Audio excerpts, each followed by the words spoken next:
Virtually the entire scientific community came out against Donald Trump in an open letter. So Chris D'Angelo explains for us here. Hundreds of the world's leading scientists, including famed physicist Stephen Hawking, warned in an open letter Tuesday that a Donald Trump win in November would prove disastrous to global efforts against climate change. The Republican presidential nominee, who claimed global warming is a hoax created by and for the Chinese, vowed in May that he would cancel the historic Paris Climate Agreement. Opting out of that pact, write the 375 members of the U.S. National Academy of Sciences, including 30 Nobel Prize winners, would have severe and long-lasting consequences both for the planet and for the United States' credibility. Now, they go on in their letter to list all the things that go hand in hand with climate change. This is something that is largely overlooked. Like when we talk about climate change, we just kind of mention climate change and expect that our audience is educated enough to understand the downsides of it. But they wrote the letter kind of letting everybody know, well, let me fill you in. Let me tell you exactly what's going to happen if we continue going down this path. And you're talking about ocean acidification, you're talking about rising sea levels, you're talking about a decrease in freshwater supply and literal wars over water in third world countries when places start to run out of water. You're talking about increase in the cost of food that goes through the roof. I mean, you're talking about lost output of trillions of dollars. You're talking about an increase in natural disasters and droughts and wildfires. I mean, the consequences are just almost beyond comprehension. Like, people think, oh, yeah, whatever, it just gets a little warmer or something. Yeah. No. Look at what the data says. Look at what the evidence says. Look at what the scientists are warning. This is nothing to be taken lightly. I mean, Bernie Sanders said it all in the primary when he came out and argued that we need to treat climate change like a World War II level threat. Now you think, whoa, we're talking about Nazis here. Fucking Nazis. Genocidal maniacs. Really? That's how you're going to treat climate change? Yes! A lot of scientists look at that, they go, yes! Because even if you're a rich person, as many other commentators have pointed out, you can't buy a place with better air. Like, this affects everybody. This affects all of humanity.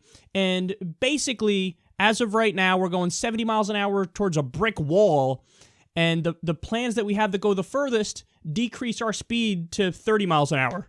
Like, we're still going to crash into the wall, but now we're going 30 instead of 70. So it's like, we got to do something, and we got to do it now. The Paris Agreement is just a little step in the right direction, but we got to go further.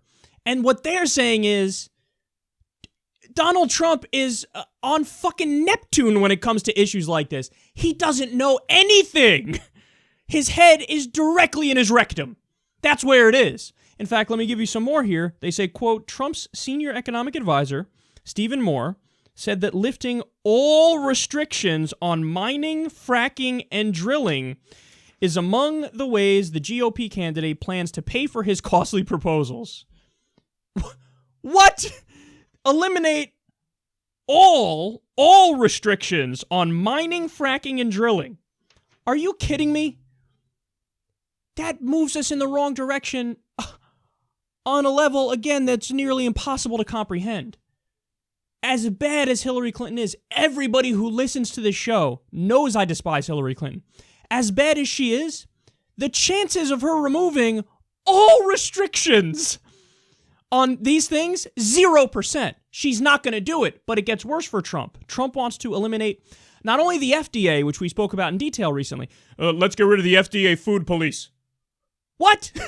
So, okay, another salmonella outbreak, E. coli outbreak. What am I going to do? I had to get rid of the regulators. Red tape, too much red tape. Believe me, tremendous. Let me just tell you. That's stupid. Okay, but it's not just the FDA. What else does he want to get rid of? Guess. Go ahead. The EPA. You want to get rid of the Environmental Protection Agency. Like, guys, understand, it's a stupid enough position to look at the EPA and say, with them specifically, we want to deregulate. Because what they do is super important, and they don't go nearly far enough in what they do. Because obviously we have a corrupt system and their hands are tied and they can't really regulate everything as efficiently as they'd like to. So just saying, let me deregulate that is stupid enough. When you say, I want to eliminate the EPA, you're just saying, I want the United States to look like China.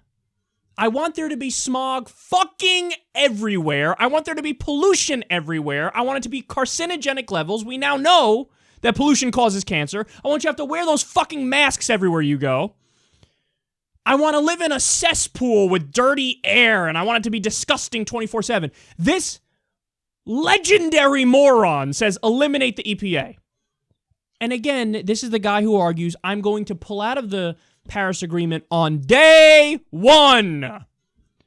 So all other issues aside, and by the way, the scientists don't even bring them up. They don't touch it because you know what scientists do? They only talk about shit that they know about for sure. This is something they know about for sure.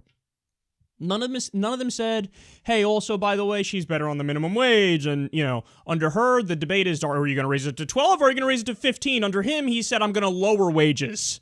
None of them bring up the global economy where he says, I'm the king of debt. If something happens, I'll just make a deal and it'll be tremendous.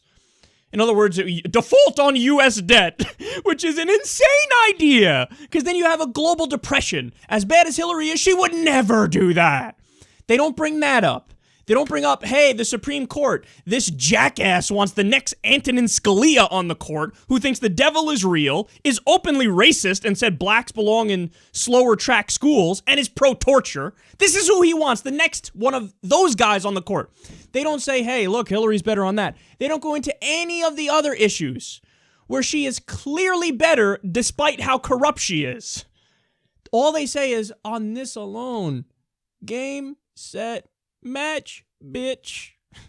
So, you know, look, I know, and I'm part of the crowd. I'm part of the crowd that is absolutely disgusted with Hillary Clinton. I am. Far too corrupt, far too right-wing, far too interventionist. I mean, it's far too close to Wall Street. The list goes on and on. But even Stephen Hawking, arguably, if not just outright, the smartest person on the planet, looks at the choices and goes, that's cute. That's cute. Where's the debate? Where's the debate? So it's pretty important here when 375 of the world's smartest people, the top scientists on the planet, say, what are you talking about? There's one goal here. One goal here. Keep that guy out of office. It's not me saying it. I didn't say it. They're saying it, and I'm presenting it to you. Do with it what you will.